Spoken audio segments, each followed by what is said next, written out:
experience. Houston dominates the Dallas Cowboys on Monday Night Football. Not only do they win the game, they cover the 7 or 7.5. Whenever you got it during the week, it was one of the biggest public sides of the week, which means winners for most people on Monday Night Football, which is great. The underdog play was a loser on Monday Night Football. The Lamb rushing total gets there immediately. That was fantastic. Mixon just starts breaking off big runs, easily passes his rushing total. Unfortunately, Cooper Rush, I took the under on his passing yards, and he almost doubled what that total was going to be. That's not great. But if you use code Mayo right now, you get back in on Thursday Night Football, get a free pick for Thursday Night Football, and a deposit bonus of up to $1,000. 2 or 3 ain't paying the bills. Unless you took the flex play, then you were a winner. I did not. I got greedy and tried to get 6.5 times my money instead of just having an easy 3.5 winner. Nah, not going to happen. But for Thursday Night Football, we'll have more picks for that. 3 big things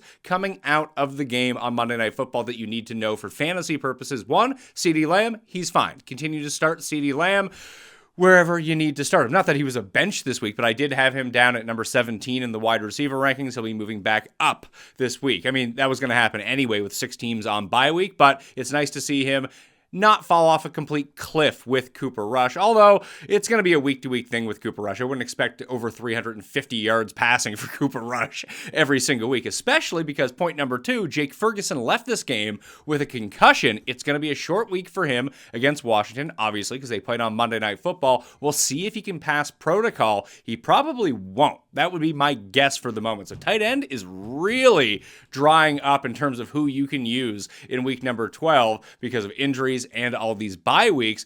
So in the interim, Schoonmaker and who was the other guy?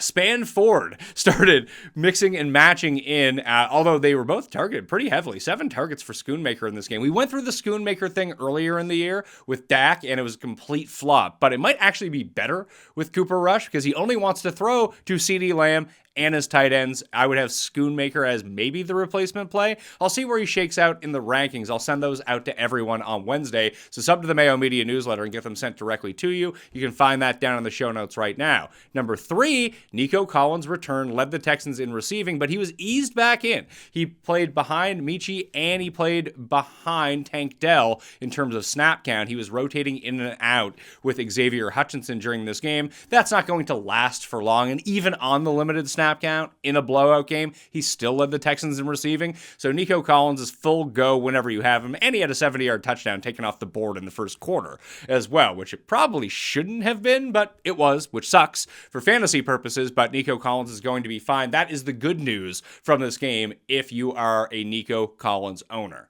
More news. Let's start with the Panthers coming off of bye in that Germany game. Jonathan Brooks is set to make his debut per Dave Canales. Miles Sanders is going to be out for this game. No idea how this split is going to go. I would guess that Chuba Hubbard probably still plays a little bit more against the Kansas City Chiefs, but probably a 60-40 type split, maybe 65-35 as they ease Brooks in. We just saw Nico Collins get eased in. Brooks hasn't played football in a year, so I doubt he's going to be a 95% guy in the backfield for the Panthers. He's going to operate as the running back number 2 for this team and continue to roll out Chuba Hubbard as a very, very low-end number 2 this week, with Brooks having some potential upside due to his big play nature, but we'll just see how he's utilized in this offense. Ditto for Adam Thielen, who's going to return for the Panthers.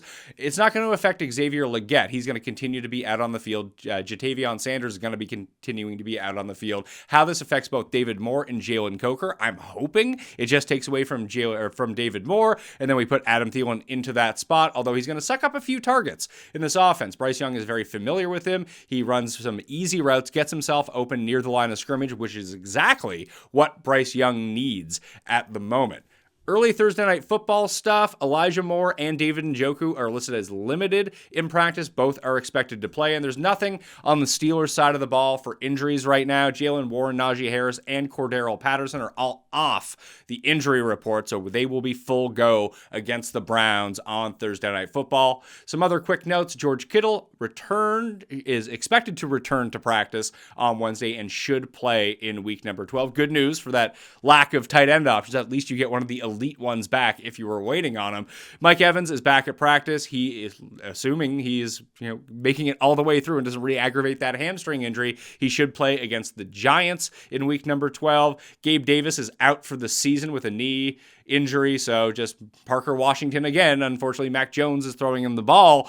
Hopefully, we can see some Trevor Lawrence at some point for the rest of the season. I'm still dubious about that. And Tajay Spears is now in concussion protocol. That has been confirmed.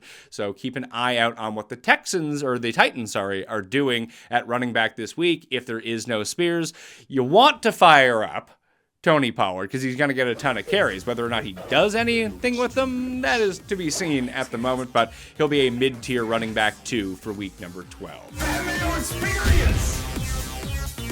Experience!